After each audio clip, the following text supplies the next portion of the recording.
दक्ष police news, पहिले खाकी मग बाकी। शांतिगिरीजी महाराजांसह शरद कातकाडे, ज्ञानेश्वर गामणे यांचे शिष्टमंडळ पोलीस आयुक्त कार्यालयात पोलीस उपायुक्त प्रशांत बच्चाव, वरिष्ठ पोलीस निरीक्षक मधुकर कड यांची भेट घेतली। या भेटीदरम्यान नाशिक शहरातल्या अवैध धंद्यांबाबत पोलिसांशी चर्चा झाली। या चर्चेदरम्यान शांतिगिरीजी महाराजांनी पोलीस उपायुक्त प्रशांत बच्चाव यांना निवेदन देखील देण्यात आले। मी उमेदवारी करण्याचा हेतू व्यसनमुक्त झाला पाहिजे। इथले उद्योगधंदे बंद झाले नाही।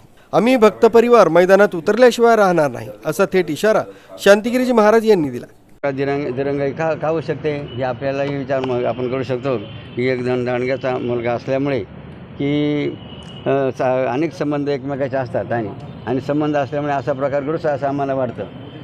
महाराज, नाशिकसाठी देखील आपण काही मागणी केलेली आहे, काय नेमकं नाशिकमध्ये? तर बाबांचा पहिला मुद्दाच आहे निवडणुकीचा या ठिकाणी होता की नाशिक हे व्यसनमुक्त झालं पाहिजेत आणि यापुढे भविष्यात जर आम्हाला या ठिकाणी असं जर या ठिकाणी हा जो प्रकार घडतो किंवा हा प्रकार पाहायला मिळतो, नाशिकमध्ये जे काही उद्योगधंदे चालतात ते जर बंद पडले नाहीत तर पुढे भविष्यामध्ये आमचं सर्व भक्तिवाळ यापुढे मैदानावर उतरल्याशिवाय राहणार नाही। महाराज, पंतप्रधान नरेंद्र मोदींच्या प्रचाराला आपण जात आहेत वाराणसीला, काय त्याच्या मागचं कारण?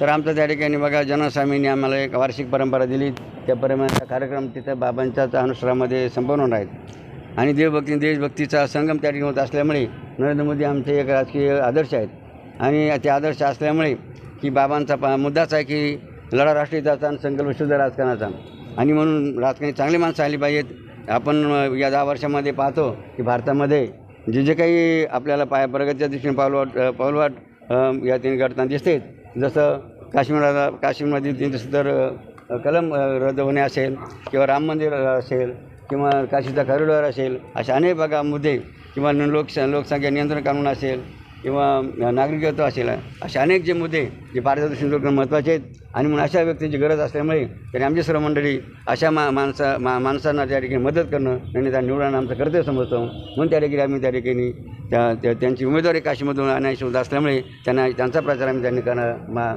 साधुसंत असतील किंवा आमची भक्तपरिवार असेल त्यामार्फत आम्ही त्यांनी करणार आहोत। बाबाजी, आम्हाला निमंत्रणाची कोणाची गरज नाही। जो आमच्या विचाराचा माणूस असेल की नाही त्याला सांगायची आवश्यकता नसते, त्यामुळे आम्ही त्यांचा प्रचार आम्ही कर्तव्य समजतो। प्रकाश दुर्वे, दक्ष पोलीस न्यूज, नाशिक।